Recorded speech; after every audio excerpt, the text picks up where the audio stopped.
What is up guys, Speed here, and today we're going to be looking at 3 different replays from various GameLeap Discord users. If you guys are interested in getting your own replay reviewed, I don't do it all the time, and I currently don't take personal requests. However, every so often for a video, I'll be asking for replays on that Discord, so hop in there, it should be in the description down below, and I'd love to hear from you. This pro guide you're about to see is one of hundreds, just like it, over at GameLeap.com. GameLeap is your #1 stop to become a specialist in your desired role fast. Check us out today with the discount link in the description below to unlock your hidden potential, but for now, let's hop into the video. Without further ado, let's get into the first game. We're going to be following Blades on the Tiny. He is position 3 off lane, and yeah, let's get into it. So first off, I see a big mistake, and this is something that everyone should be correcting now. Item builds. Do not skew from what the pros do. And you might be like, well, Speed, that takes out the fun. Honestly, I find it more fun to win the laning stage than lose because I went a creative item build. It's one thing to experiment once you've gotten to a high level and you feel like you have a very good understanding, but I'm not going to lie. This build lacks a lot. It lacks regen, it lacks a stout shield, it lacks mana regen, any sort of regen, and for the laning stage, that's crucial. Now, typically what I see within the lower MMR brackets, as this is quite low, as you can see, you don't get punished hard, right? Because if I am this Luna and this Lion, I'm going to beat you physically with auto attacks, not, in the aggressive sense. Just hopefully you kind of get what I'm saying. Because you're not getting punished now, and because this Lion trades off the creep wave and not behind his Luna, you're going to get a first blood. And as a result, you won't get hard punished for this. But if you can get in good habits now, as I see you walk into a creep wave, which is not good, but if you can get into good habits now, and go these proper item builds, such as a stout shield, 6 tangos, and 3 mangoes on Tiny, something of that variant, you will have a much better time. Because currently, if you see how much damage those creeps just did to you, it was like 50 for one volley of right clicks, which is really bad, because Tiny is a 0 armor hero, meaning that every right click is close to pure. I think it's totally fine to take tree throw in lane. The only if I have about it is that Avalanche is really good for setting up arrows. And here, this is the biggest lacking I see in the majority of laning stage, and that is looking for opportunities. This is for every player in every bracket. Okay, you have to look for opportunities to harass. If you are full mana, please guys, no matter whatever role you are, please use some mana. At the highest level, I think there's this concept that I like to call trading around cooldowns. And whoever uses their cooldowns more often, as long as they have enough regen to sustain it, will win the lane more often than not. Now, of course, you don't just spam your spells, that won't work. But on the spectrum of using spells and not using spells, I would rather see you use all of your mana than none of your mana. I think it is much better. And so here, when this Luna walks up, right, and I'm going to go back one more time because this is so important for any role. This is so important. Once she walks up for this last hit, you need to avalanche her, auto attack, throw the tree, and then line up for an arrow and a Starstorm, right? Because that will take away half her HP and force the salve. Right, and the earlier you force the salve, the earlier you're going to be able to kill her and start pressuring her out of lane. But instead, you guys are way too focused on strictly the creeps when you're in a 2v1 scenario against a ranged hero. A ranged hero, meaning they take extra damage. Once again, same opportunity, and this time you go, which isn't bad. You're not really attack moving. Okay, you threw the tree a little bit late. Not terrible though. That I liked. I think that's a start. Now, your Mirana didn't follow up the spells, which is why, on the other hand, if you want to get good at laning, you should start communicating with your teammates. It is very simple. It's the ping rule. If you want to go on someone, this is what you have to do. Do not bank on your teammates being good, okay? Because I'm sure you all have the same feeling that I do, that it's, my teammates are trash. Well, not really, but if you want them to go with you, ping the enemy, say this is who we're going to go on in the mic, or type it. Say, I'm going to go on this hero, and I want you to cast this spell. Because if you make it vague and say, I want to go on Luna, how do they know what you should do? How do they know what order of spells? So what instead you say in this lane to make everyone's life simple is I'm going to avalanche, and then you throw the arrow. And if you do that, things work. Also, as a side note, for any melee offlaners, Quelling Blade should almost always be your first item. For offlane Tiny, I think it's like mildly acceptable to do this, but for the most part, not really. It's still, because denies and last hits are the majority of the laning stage.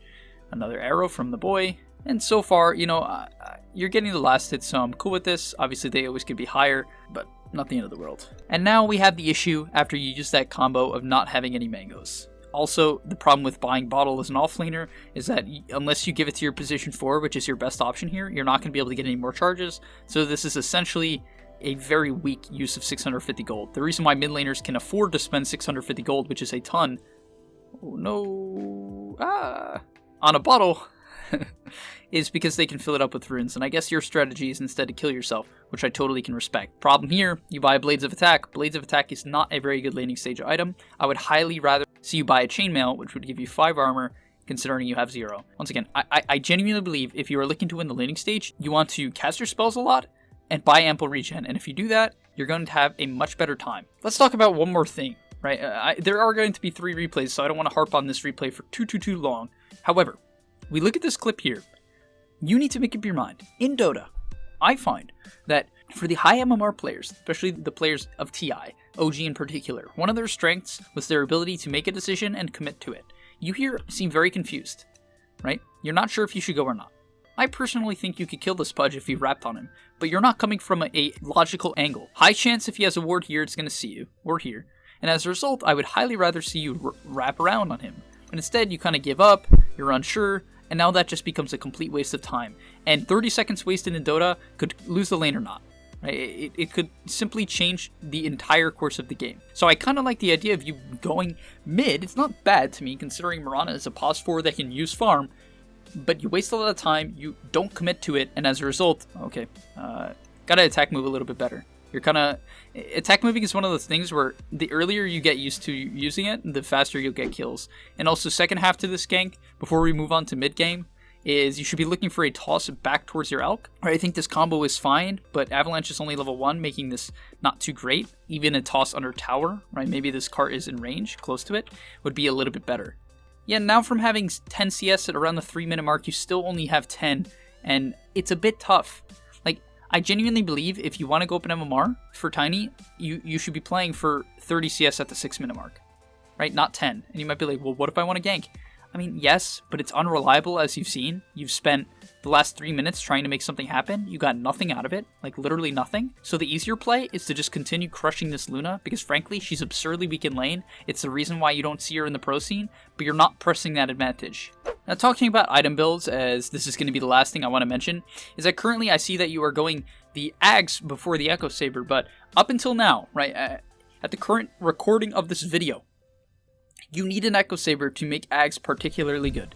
Sure, it does damage without the Echo Saber, but the main thing to consider is that the trees that you hit people with in the tree volley, which is what the Ags give you, tree volley, gets slowed by Echo Saber every single time. You cannot move. And as a result, if you buy Ags without Echo Saber, people can walk out of it. Sure, it still might do damage, it's not useless, but Echo Saber, at minimum, doubles the damage because it's going to allow you to hit more trees. Not only that, it's a better early game item as it gives you mana sustain, something you desperately need if your cutting waves is tiny. Because frankly, having only 90 CS at the 32-minute mark is not acceptable if you want to scale and have proper impact in the game. It just won't work. There's no pro player in the typical history of the scene that will have this low of a number on a hero with this sort of farming capability, right? Tiny one-shots waves and has tree grab that can have proper impact. Usually it will mean that they're in a bad position, and as a result, I don't think you should overthink it. I genuinely believe if you want to improve on Tiny, do not overthink it, and simply look to push in more waves. That will help you a lot. Just look to farm more creep waves. You'll get your items faster, and then because you have your items faster, you'll be able to have more impact in fight. It's a direct correlation. And yeah, it looks like you ended up winning this game, so I can understand that your performance and your Tiny, you might be happy with it, and all respect for that. I think it's great to play a hero that you enjoy playing. It's very important to stabilizing your interest in Dota. I really do. For you in particular, what I would recommend is you go to dotaprotracker.com, you look up a Tiny replay, and you copy exactly what they do in the laning stage, in the mid game, the item builds, and that will genuinely double the impact of your gameplay. Alright, the second game is coming in from Nexus. He is the Spectre in this game, and he set me in a pretty good game. You know, alright, I get it. 11-2, you're probably like, I gotta show off to the viewers how good I am at this game. But I'm gonna still find a lot of holes in your gameplay.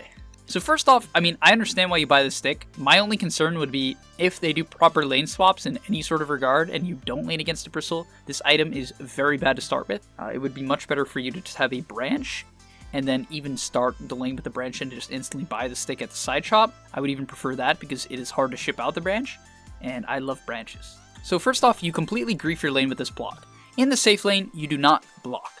Okay? You only block the lane if you are convinced they have an Earthshaker and they Fisher block the lane, or they're hardcore blocking in their lane. But if you do this, you have literally giga griefed yourself.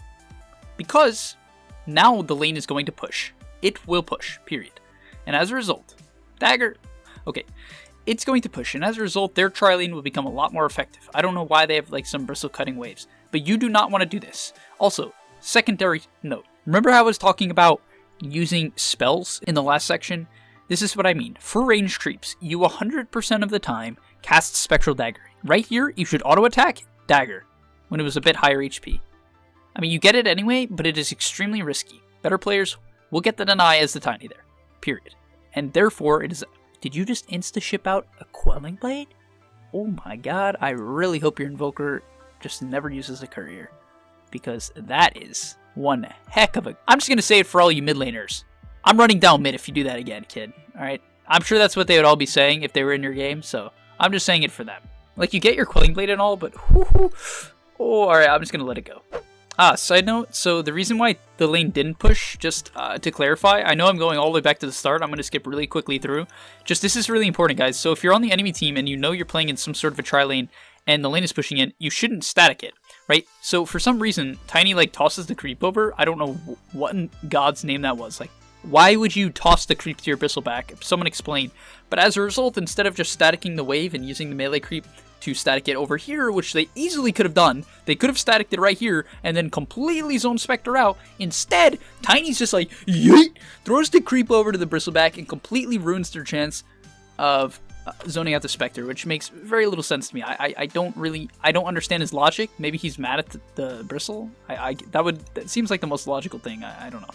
Not too bad on last hitting, I'll be honest. This is also a Crusader game, so this is impressive, right? I think at a base value, this is a very good number to be at, considering, no offense to the Tiny, but he was around half even earlier.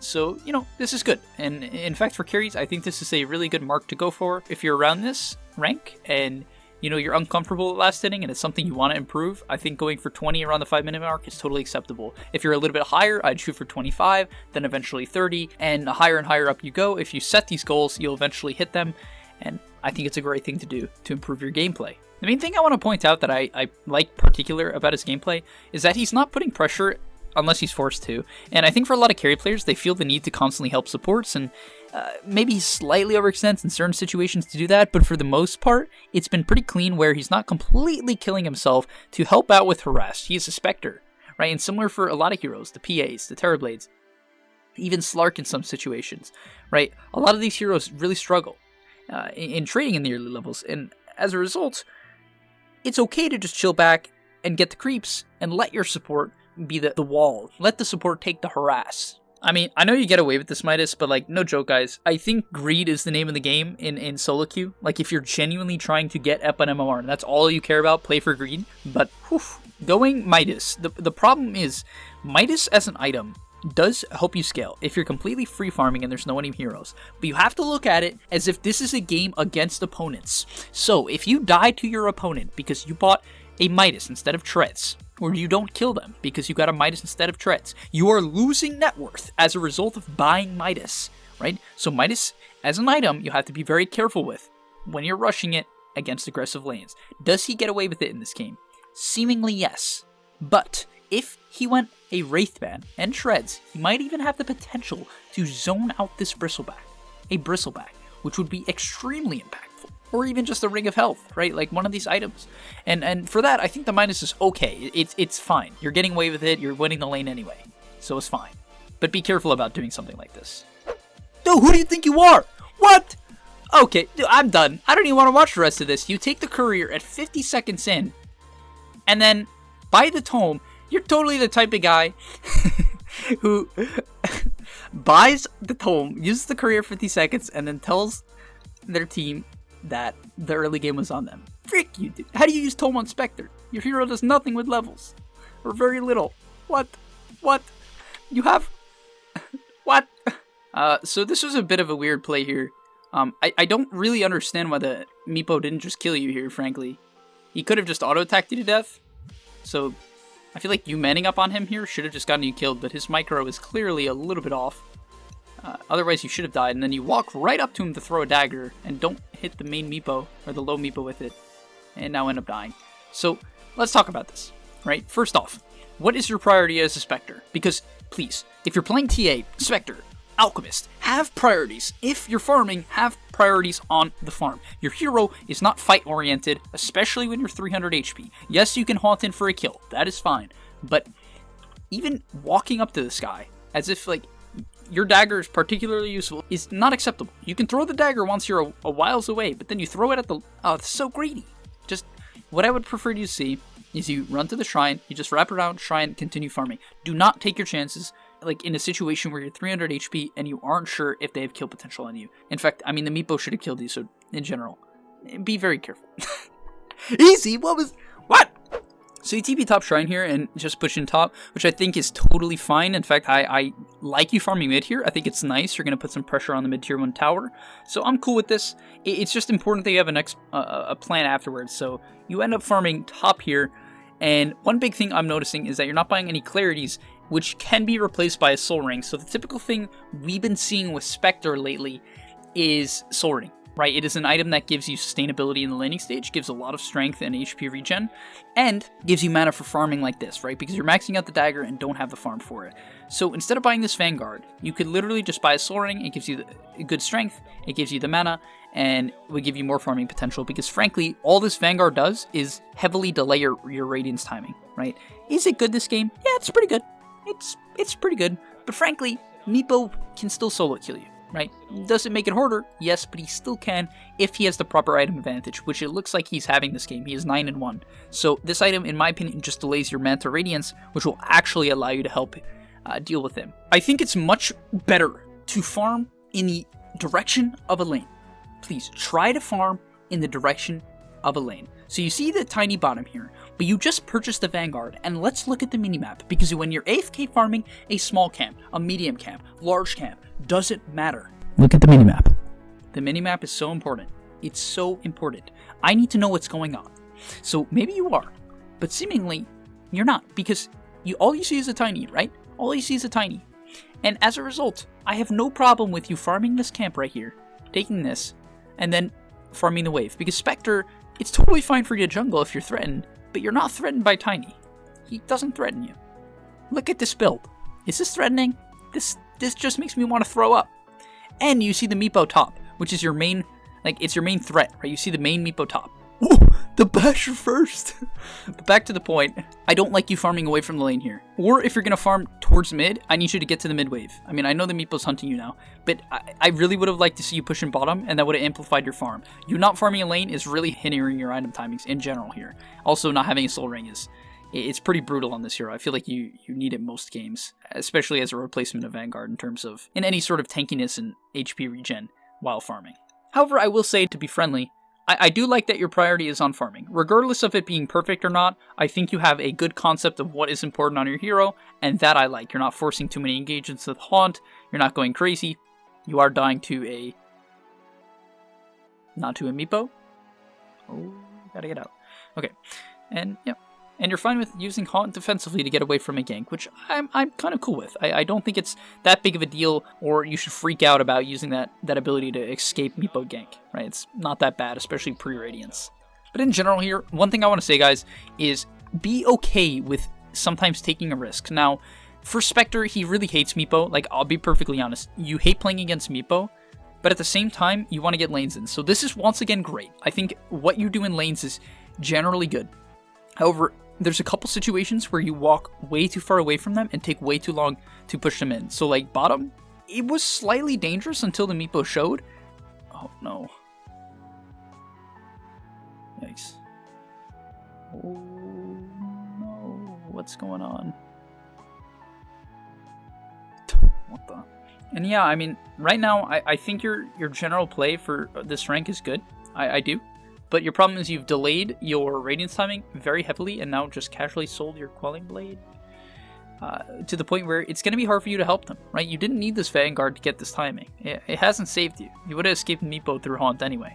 So, in general, boy, in general, like here, you could be sort of helping out maybe if you had Radiance, right? You could be kind of chipping down the Meepo at least if you had the Radiance, but instead, you just have to watch and fear, and Vanguard doesn't actually help you engage. Neither. It's about optimizing your item builds to help out your team, right? You really need to consider, what is my team need? What is our timing? Is the enemy team getting out of control? Do I need an early BKB to help them? Do I need a Force Staff to save someone? Do I need a Veil or a Drums to help out our early game team fight? Should I buy stats so that I can contribute? Or should I just buy a Midas and go late game? These are all good questions. And so when you ask yourself about the Vanguard here, you need to ask, what is my priority this game? And for Spectre, it's typically to farm. It's typically to stay alive, but your priority as Spectre is only to farm and dodge, right? You're completely dodging, and as a result, Vanguard is an item where you want to typically trade with people and mess with them and tank damage. But you're not trying to take damage, you're trying to just avoid all damage. And as a result of you playing this, like, I can just farm any lane I want, and getting caught out by this Meepo quite a bit, is forcing you to use Haunt defensively over and over and over again. And I think it's okay to do it once or twice, you know, when you happen to have a bad play. But at this point, it's getting a bit overkill.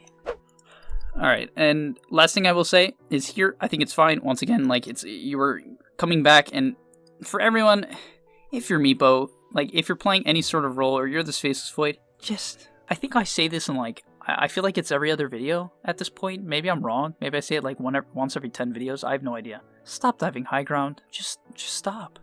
Like, even though Meepo lost his Aegis last second here, right, that's why he's an open slot, it's so inappropriate for him to dive. He would have died twice, most likely, right? And just don't dive. Just take the racks and back. And he would have won. Like, Meepo would have won this game, because they do end up losing, right? Wow, comeback. He would have won if he just didn't dive. That's it. It's that simple. My lord, you bought another tome. Alright, I'm ending it there. You've purchased your second tome of the game as a Spectre, and I want to blow my brains out now. But honestly, I think you're on the right path. You do end up winning this game, as we'll see a little bit later on. You eventually come online and Spectre them up. So, you know, all respect to you. I think you did do a solid enough job to keep yourself in the game, keep your team in the game, and I think that's what's important for a carry player. It's not always about winning the early game. You're not always going to have the teammates to contribute. You can't expect to win the early game when you pick Spectre. That's just how it is. That's just how it is. So I think your general idea of, you know, keeping your farm up was good, and respect for that. And lastly, certainly not leastly though, we have Debuchy on the Lina. This is going to be a mid Lina seemingly, and this is an ancient game. So yeah, not Crusader this time, something a little bit different. And I'm glad to be covering, I guess, the different brackets of Dota. So let's talk about the starting lane here. Right down, just getting straight into it. Going into the laning stage, if the enemy team or the enemy player has the high ground, right, the creeps on their high ground, your first play should be to aggro them back onto your range creep.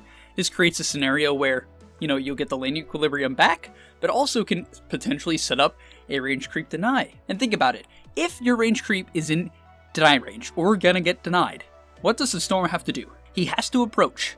And as a result, that gives you a free LSA opportunity. And yes, I think LSA is really good at level 1 on Lina, right? It's super good, at particular with level 2. If you hit a stun, it amplifies the amount of right clicks you can get in. Now, the next thing I want to talk about is CS focus. If you ever watch high MMR mid player, the one thing they're all incredible at is having the awareness to contest each creep at its proper time, right? So here, let's break this down. You managed to get this deny, which is great. But then, right after that, your brain or your eyes, it's like in, how I'm going to compare this deny is in basketball. Instead of taking the shot and then running in, hopefully you guys know what basketball is. I think I'm speaking maybe to the wrong audience. But no joke, once you get that deny and you throw the auto attack, it's out of the air. Who cares if you get it or not? It's pointless. Your auto attack went up, doesn't matter. The next thing your brain, you need to train it to focus on is the next creep. And as a result, I see this range creep. I'm like, oh, that's a juicy range creep. And as a result, you can just get this range creep deny. Right? But you're not paying enough attention, right? You were too focused, I think, on this. And as a result, that's my guess, right? And you don't get either of the denies. In fact, you don't even cast LSA. And please, once again, you notice this was a trend in each and every replay where I tell people they gotta cast spells earlier. Please start learning to look for opportunities to cast your spells earlier. Right, that one was fine. You got the range creep. I like that. And that was good. And I think that's what, got you plays like that to Ancient. And once again, I think it's really important to focus on like what creep is next. And once I see this range creep getting attacked, I need a little bit of focus on it, if this is me, right? Because what I see here, what I see is going to happen is that you get the CS, but then you don't focus enough on the range creep, and it's way too important. So what I see here is that you need to instantly get this, but then even if you don't get this last hit, this has to be your priority. You can't let it get denied. You can't. It's too big of a deal to keep yourself in XP. Like in XP advantage. It's too big. But you kind of ignore it. You go for the ECCS, right, the melee creep, and you get denied. Now, this stun here, super good, guys. If you're a mid lane player, please learn from this. This is a great stun. Why? Look at this. Why? This is a greedy creep for Storm. He is not allowed to go for this creep. No, not allowed. He's going to timeout for that one. Not allowed. Because now the Lina has this ability to punish with a really good stun, and in addition, the creeps will get some auto attacks in. So it's even better, right? And now the entire way back, Storm gets hit, losing around half of his HP pool. Next thing, next half, becoming a good mid laner. This is like just new video, becoming a good mid laner part 2. Part 1, I should say. When going under tower, creeps under tower are the easiest creeps to deny in Dota. The enemy mid laner in a situation where either they just get denied or don't get the creep at all. Look, when I see this creep, I see 3 tower hits and an auto attack. Maybe you're not at that level, or you don't have that vision yet, but it's something to start practicing. I see this as that, and if you can get to that point, you can get this denied. Right now, hopefully then you can see this as 2 tower hits and an auto, right? And as a result, if he hits it right now, when the tower's going to meet, it either griefs the Storm CS or you get the deny. But instead, you hit the Storm, what happens? He gets the last hit. Same thing here. I want you to, please, this one you're just not aggressive enough on, and this one, you could go for it. There's no way you get punished for it, right? Because Storm is a hero that has no punish. Against Lina, you have to be careful about that, right? Storm has no punish. No proper punish in that situation, right? And as a result, you can contest it. That one was fine. I would like to see for you go for a stun, which you actually do. Props to you. Slight misclick. Not bad, though. Okay, I like the stun attempt. I'm a fan. You're keeping your stacks up and it's putting a lot of pressure. And you don't dive. That was really good. That was really good. The only thing the main complaint I have with your gameplay is not necessarily around your spell usage, which I think is usually a big lacking, but it's actually around your last hitting denying for the most part. So I think you have a really good understanding of casting LSA. Like, sure, you missed this one, but I like the attempt because this is great and you don't dive, right? I think diving here could have really completely griefed your advantage, but instead you stabilize. He has no salve. Storm's done for. He's done. He has to walk back to base. So if you could balance this out, this harass, with better last hitting, you would be... This is better than Ancient in my opinion. I'm not kidding, because look at this guy. See ya, back to base player. Really good. Like, I'm impressed. Yeah, and this is why, guys, like, buying salves is too important. Storm is literally just a level behind because he didn't have a healing salve. Pretty simple. I'm really glad. I like your item build so far. I think, like, the only thing I would have liked to see is maybe some mangoes, which maybe you ate and I just wasn't paying enough attention. In general, like these item builds, stats, name of the game, salve, great. Early fairy fire, cool. Only thing, maybe you could have added a stick to really just, like, play to aggressive, an aggressive level. So, in general, solid mid so far. Just got to get better at last hitting, bro. Like, I think you're halfway there. Like, actually, maybe even more than halfway there, so props. One thing I want to say that I would probably make a reframe for is what items you're shipping out here. So, you do ship out the boots, which is great. Like, this is your next item, totally fine. Besides, like, maybe having a wand, which I potentially would have liked to see. I think your build is, it's good, it's great. But here, when you ship out this boots item, I would have loved to see, in addition with these wards, which I think it's great for you to buy, to ship out 3 clarities so that you could eventually have the option to back up in jungle. Because currently you're very low on mana. Like, period. You're just low on mana. And as a result, you need clarities if you want to jungle. Otherwise, you just won't be able to do, pressure and jungling, which is the main goal here. Okay, I think your frame of what you need to do here is not necessarily proper. So nuking Storm is good. We'll see, like, you sort of pressure him here, but he's not even paying attention to you, to be honest. But with this cart, I would totally rather see you nuke the range creep and get the lane in. But you don't nuke the range creep. Now, your cart's going to die a little bit faster, right? And that's just about, getting tower damage. It would have been better. You glyph, but you have to glyph early because of... You're just not putting enough priority on protecting that. You could have kept it alive if you focused on just getting the lane in and then glyphing the creep wave as well. Great play. You managed to zap the storm. He did not zap away. But you guys would be like, I think a lot of people would see that, but they just simply, only thing that would come into their head is like, storm lol. But no joke, I just like that he was willing to take the chance, even if theoretically it's not supposed to work, because Storm can just zip away at any point in the, like, 2.5 seconds he had to react.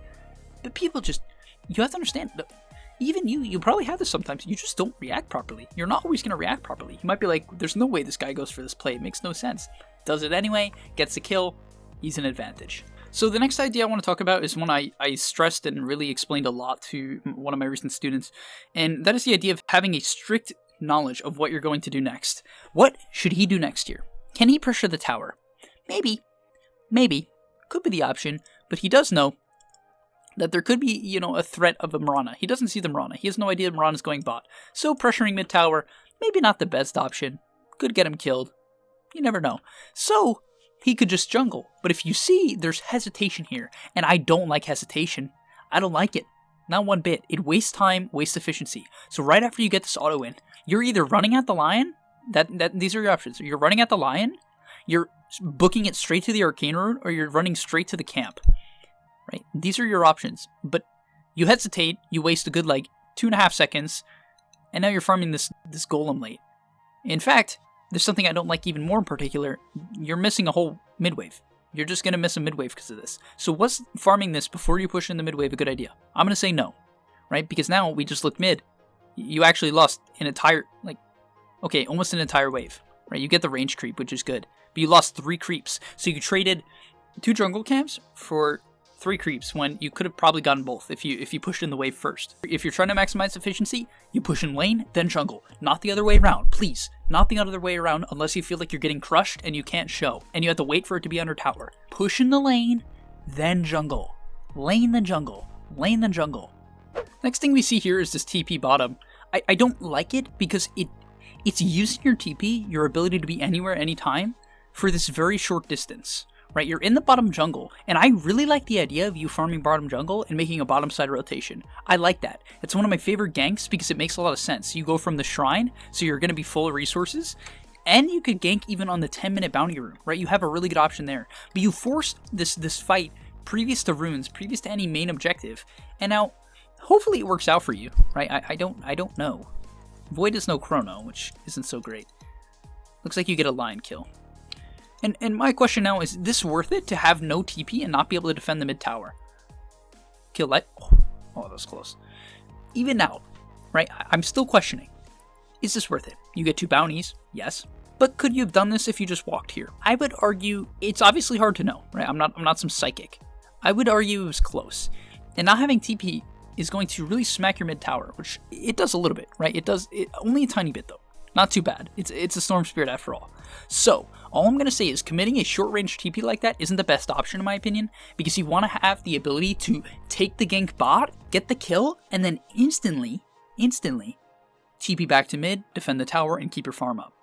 But this I like. I would commit LSA there. I know you don't feel like you needed it, but it's better to play it safe than sorry, especially if this guy has a magic wand, which I don't know why he doesn't buy magic wand. But in general, I think how you're playing this game so far is generally clean. I like the pushing in lanes. I like the idea of, farming in between. I like the idea of you rotating bottom. All of it to me is just a bit inefficient. I think for you have a very good idea of what your hero needs to do. It's just a bit inefficient here and there. 71 CS, good. But a lot of them are mud golems, so it's not perfect, right? It's a bit skewed. They're not all lane creeps. But it's great. This is a solid place to be. My question is, could you, in such a good lane where you really did well against the Storm, be at 80 or 90 right now? And the answer is 100% yes. It's 100% yes. And the reason why I don't think you've needed clarities to this point is, I think the mana boots and bottle are great, but you're not taking enough camps, and now you've done a lot of walking around. You're doing too much of this walking around, right? Or just using TP, and I don't like this. It's a waste of time. Make the ganks come to you, right? And that's why I say farm towards your gank destination, because when you try to just set things up like this, it's unreliable. Looks like this might work out for you. Nice. Good LSA, good casting of the ultimate. I like that you committed it there.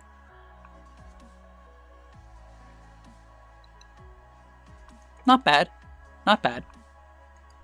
But once again, I honestly don't know why your void is... It's just, all of this is not that efficient because no one's farming top. Like, this, as sad as I am to say it, guys, and you might not want to hear this, but I genuinely think this Bristleback is playing at, like, playing the best way for solo queue. He just is. He's splitting up the map, and even though they've won the fight, let's look at this. Even though they won the fight, they went from 1k net worth when this fight about started, right? Then, middle of the fight, after this Magnus dies, they drop. They get back up to 1k net worth, and they stay there. How worth it was that? Even though they killed the Storm, how worth it was that? I don't know.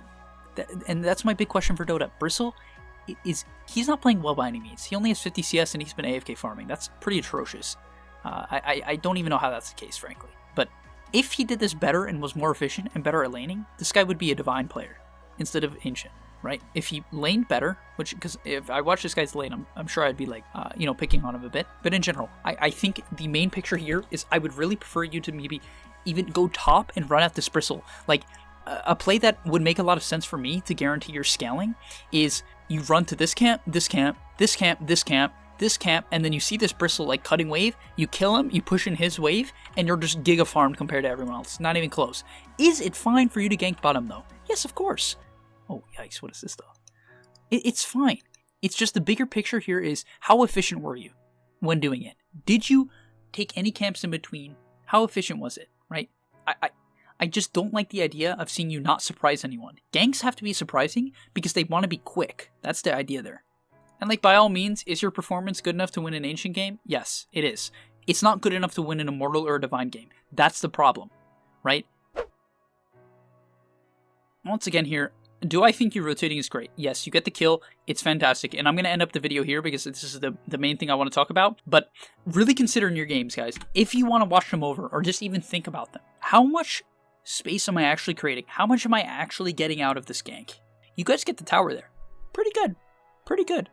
But is their Storm still farming? If the answer is yes, you have to be like, okay, maybe that's okay. You end up killing here, so he's not doing what he should be. He should be like split pushing and getting his farm up because that's what his hero needs to do at this point in the game. But he doesn't understand that either. And it's kind of just like a big situation of misunderstandings. You're not getting punished for this kind of giga groupie play because of the lack of efficiency from the enemy team. And you might be like, well, I saw OG constantly 5-manning. But the difference between their 5-man and yours is that it would come off collapsing. It was based upon them collapsing on objectives and collapsing on areas. It was not about this like slow 5-man where it would be like people standing and looking across the Mexican standoff of Dota where, people are figuring out who should go in first. And that didn't happen that hard this game. It wasn't the typical mid where there's 5 heroes on each high ground and they're just waiting for someone to make a move. It wasn't that. But it was like a half a version of that. And you guys do end up winning this game, so I appreciate you guys only sending me winning replays. No, I'm kidding. I really don't care. But in general, I think you guys all perform generally well enough to win in your respective bracket. It's about increasing these efficiencies that I'm hopefully bringing to your attention now and using that to get to the next level. Because Dota is a game where you cannot look at the win or the loss as the improvement. You cannot. Period. You can't. It does not work. You have to look at your stats, you have to look at your movements, the way you felt, how your laning stage went, your mid-game movements, how clean they were, how much time you wasted in between, because those little things are what you can improve each game. The win or the loss, yeah, there's going to be some games where it might not be what it should have been, or what it could have been. I'm not making excuses. Like, that's not the goal here. That's not the point. But really, like, look at the small things. Fundamentals and the small pictures create the larger picture, not winning and losing. Thanks for watching, guys. If you enjoyed, please do like and subscribe to help our channel grow. I genuinely appreciate it, guys. Thanks for watching, and submit your replays for next time. I'd be happy to have them when I ask next time in the Discord. Love ya. Are you tired of being hard stuck at your rank? Over at GameLeap.com, we have a library of hundreds of guides authored by pro players and coaches covering literally every aspect of Dota. Whether you're looking to master a new hero or role, or just polish up your existing skills, GameLeap is the proven place for competitive gamers to hone their craft and unlock their secret potential. Hit the link on screen right now, to take advantage of our special offer for a 25% discount, guys. 25%, and start your journey today. Careful not to fall right through. We stand